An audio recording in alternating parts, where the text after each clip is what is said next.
P V അൻവറിനെ അനുനയിപ്പിക്കാൻ League ഇടപെടേണ്ട എന്നാണ് പി വി അബ്ദുൽ വഹാബ് പറയുന്നതെങ്കിലും ഇന്ന് P V Anwar P K Kunhalikutty ഉൾപ്പെടെയുള്ള ലീഗ് നേതാക്കളുമായി കൂടിക്കാഴ്ച നടത്തും എന്ന് അറിയിച്ചിട്ടുണ്ട്. ഷബീർ ഒമർ പൊതായിലെ അൻവറിന്റെ വീട്ടിൽ നിന്നുണ്ട്. ഷബീർ, എപ്പോഴാണ് ലീഗ് നേതാക്കളെ കാണാൻ അൻവർ പോകുന്നത്? എന്താണ് ആ പോക്കിന്റെ ഉദ്ദേശം?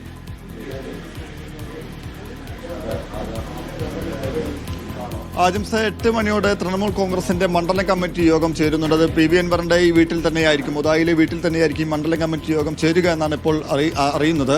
അതിനുശേഷമായിരിക്കും, യോഗത്തിന് ശേഷമായിരിക്കും പി വി അൻവർ മലപ്പുറത്തേക്ക് പുറപ്പെടുക. മലപ്പുറം കാരാത്തോടുള്ള പി കെ കുഞ്ഞാലിക്കുട്ടിയുടെ വീട്ടിൽ വെച്ചായിരിക്കും ലീഗ് നേതാക്കളുമായി പി വി അൻവർ കൂടിക്കാഴ്ച നടത്തുക. ശ്രദ്ധേയമായ കാര്യം, ഇപ്പോൾ അല്പം സമയം മുമ്പ് നമ്മൾ കേട്ട ലീഗ് നേതാവ് പി വി അബ്ദുൽ വഹാബിന്റെ പ്രതികരണത്തിലടക്കം അൻവറിനെ തള്ളാനോ അല്ലെങ്കിൽ ആ നിലയ്ക്കൊരു പ്രതികരണം നടത്താനോ ലീഗ് നേതൃത്വം തയ്യാറായിട്ടില്ല. ലീഗ് നേതൃത്വം മാത്രമല്ല, കഴിഞ്ഞ ദിവസം UDF കൺവീനർ അടക്കം അൻവറിനെ തള്ളുന്നൊരു നിലപാട് സ്വീകരിച്ചിട്ടില്ല. അപ്പോൾ ഇപ്പോഴും അൻവറുമായി ഒരുമിച്ച് അല്ലെങ്കിൽ അൻവറുമായി സഹകരിച്ച് മുന്നോട്ട് പോകാൻ തന്നെയാണ് നിലമ്പൂർ ഉപതെരഞ്ഞെടുപ്പിൽ UDF ലക്ഷ്യം വെക്കുന്നത്. ആ നിലയ്ക്കുള്ള പ്രതികരണങ്ങളാണ് വന്നിട്ടുള്ളത്. ആ ഒരു പശ്ചാത്തലത്തിൽ കൂടിയാണ് ഇന്നിപ്പോൾ പി വി അൻവർ ലീഗ് നേതാക്കളെ കാണുന്നത്. പ്രധാനമായും പി വി അൻവർ എന്തുകൊണ്ട് താൻ ഇത്തരത്തിലൊരു പ്രതിസന്ധി കോൺഗ്രസിന് മുന്നിൽ ഉണ്ടാക്കി എന്നതായിരിക്കും ലീഗ് നേതൃത്വത്തോട് വിശദീകരിക്കുക. അതുമായി ബന്ധപ്പെട്ട കാര്യങ്ങളായിരിക്കും പ്രധാനമായും ചർച്ച ചെയ്യുക എന്നാണ് നമ്മൾ മനസ്സിലാക്കുന്നത്. പ്രത്യേകിച്ച് ലീഗ് ഇതുവരെ എടുത്ത സമീപനം അല്ലെങ്കിൽ നിലപാടെന്ന് പറഞ്ഞാൽ പി വി അൻവറുമായി സഹകരിച്ച് മുന്നോട്ട് പോകാം, UDFന്റെ ഭാഗമാക്കാം പി വി അൻവറിനെ എന്ന നിലപാടാണ് ലീഗ് ഇതുവരെ എടുത്തിട്ടുള്ളത്. അപ്പോൾ ആ നിലയ്ക്ക് കൂടിയാണ് ലീഗിനെ കാര്യങ്ങൾ ബോധ്യപ്പെടുത്താൻ പി വി അൻവർ തയ്യാറാകുന്നത്.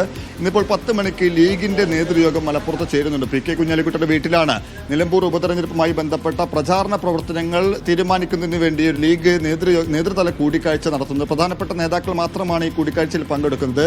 ഈ സമയമാകും, ഈ 10 മണിയോടെയാകും പി വി അൻവർ കൂടി പി കെ കുഞ്ഞാലിക്കുട്ടിയുടെ വീട്ടിലെത്തുക. തുടർന്ന് അവരുമായി കാര്യങ്ങൾ സംസാരിക്കും.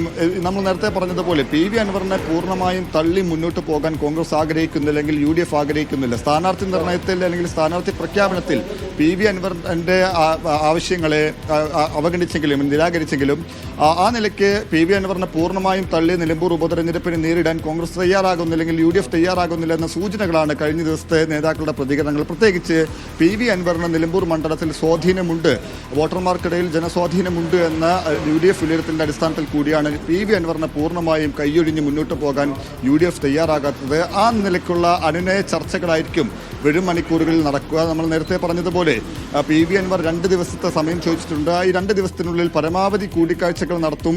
ആ നിലയ്ക്കായിരിക്കും തുടർ നടപടികൾ സ്വീകരിക്കുക എന്ന് തന്നെയാണ് പി വി അൻവർ നൽകുന്ന സൂചന. ഒപ്പം തന്നെയാണ് ഇന്നിപ്പോൾ കോൺഗ്രസിന്റെ തന്നെ മുതിർന്ന നേതാക്കൾ നിലമ്പൂർ മണ്ഡലത്തിലേക്ക് എത്തുമെന്നാണ് മനസ്സിലാക്കുന്നത്. ആ നിലയ്ക്ക് അറിയിച്ചിട്ടുണ്ട്. അപ്പോൾ അവരുമായി പോലും അല്ലെങ്കിൽ അവരും പി വി അൻവറുമായി കൂടിക്കാഴ്ച നടത്തും, നേരിട്ടോ അല്ലാതെയോ കൂടിക്കാഴ്ച നടത്തും. തുടർന്നായിരിക്കും പി വി അൻവർ അന്തിമ തീരുമാനത്തിലേക്ക് കടക്കുക. ഇന്നിപ്പോൾ TMCയുടെ തൃണമൂൽ കോൺഗ്രസിന്റെ മണ്ഡലം കമ്മിറ്റി യോഗം ചേരുന്നു എന്ന് പറയുമ്പോൾ 29-ാം തീയതി തൃണമൂൽ കോൺഗ്രസിന്റെ സംസ്ഥാന കമ്മിറ്റി യോഗം കൂടി ചേരുന്നുണ്ട്. അപ്പോൾ അതുമായി ബന്ധപ്പെട്ടുള്ള കാര്യങ്ങളെല്ലാം തന്നെ തുടർ നടപടികൾ എന്ത് സ്വീകരിക്കണമെന്നതെല്ലാം തന്നെ ഈ യോഗങ്ങളിലായിരിക്കും തീരുമാനിക്കുക. പ്രധാനമായും പി വി അൻവറിന്റെ ആവശ്യം മുന്നണിയുടെ ഭാഗമാക്കുക അല്ലെങ്കിൽ മുന്നണിയുടെ ഭാഗമാക്കുമെന്ന ഉറപ്പ് കൃത്യമായി തന്നെ ലഭിക്കുക. ഒപ്പം തന്നെയാണ് അടുത്ത വരാനിരിക്കുന്ന 10 മാസങ്ങൾക്കപ്പുറം വരാനിരിക്കുന്ന നിയമസഭാ തെരഞ്ഞെടുപ്പിൽ തനിക്ക് എന്ത് കിട്ടും അല്ലെങ്കിൽ തൻ്റെ കൂടെയുള്ളവർക്ക് എന്ത് പരിഗണന കിട്ടും എന്നതിലടക്കം ഒരു വ്യക്തത പി വി അൻവറിന് തേടേണ്ടതുണ്ട്. അക്കാര്യങ്ങളെല്ലാം തന്നെ ഒരു ഉറപ്പ് ലഭിച്ചതിന് ശേഷം മാത്രമായിരിക്കും പി വി അൻവർ UDFുമായി സഹകരിച്ച് മുന്നോട്ട് പോവുക. നേരത്തെ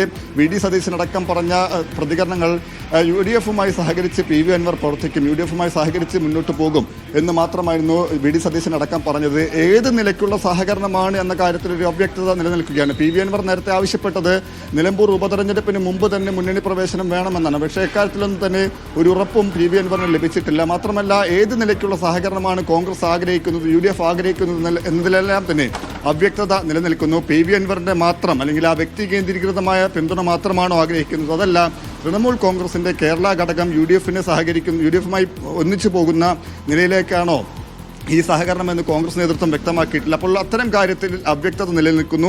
ഒപ്പം തന്നെ ഒരു ഉറപ്പ് ലഭിക്കാത്തൊരു പ്രശ്നം കൂടിയുണ്ട്. ഇതെല്ലാം തന്നെയാണ് പി വി അൻവറിനെ ചൊടിപ്പിച്ചത്. അതിന്റെ അടിസ്ഥാനത്തിൽ കൂടിയാണ് കഴിഞ്ഞ ദിവസം കോൺഗ്രസിന്റെ സ്ഥാനാർത്ഥി പ്രഖ്യാപനം തന്നെ പ്രതിസന്ധിയിലാക്കുന്ന തരത്തിൽ പി വി അൻവർ നിലപാട് അട്ടിമറിക്കുന്ന തരത്തിലായിരുന്നു ഇന്നലെ UDF സ്ഥാനാർത്ഥി പ്രഖ്യാപനത്തിന് ശേഷം പി വി അൻവർ നടത്തിയ പരാമർശം. അതായത് CPM സംസ്ഥാന സെക്രട്ടറി MP ഗോവിന്ദനുമായി രഹസ്യ ചർച്ച നടത്തിയിരുന്നു ആര്യാടൻ ഷൗക്കത്ത്. LDF സ്ഥാനാർത്ഥിയാവാനുള്ള രഹസ്യ ശ്രമം നടത്തിയത് തുടങ്ങിയ ആരോപണങ്ങൾ യഥാർത്ഥത്തിൽ ഈ അനുനയ നീക്കത്തെ തന്നെ അട്ടിമറിക്കുന്നതാണ്. അതിനെങ്ങനെ ടാക്കിൾ ചെയ്യും അൻവറിനെ എങ്ങനെ മെരുക്കും UDF നേതൃത്വം എന്നുള്ളത് ഇനി കാത്തിരുന്ന് കാണേണ്ട വിഷയമാണ്.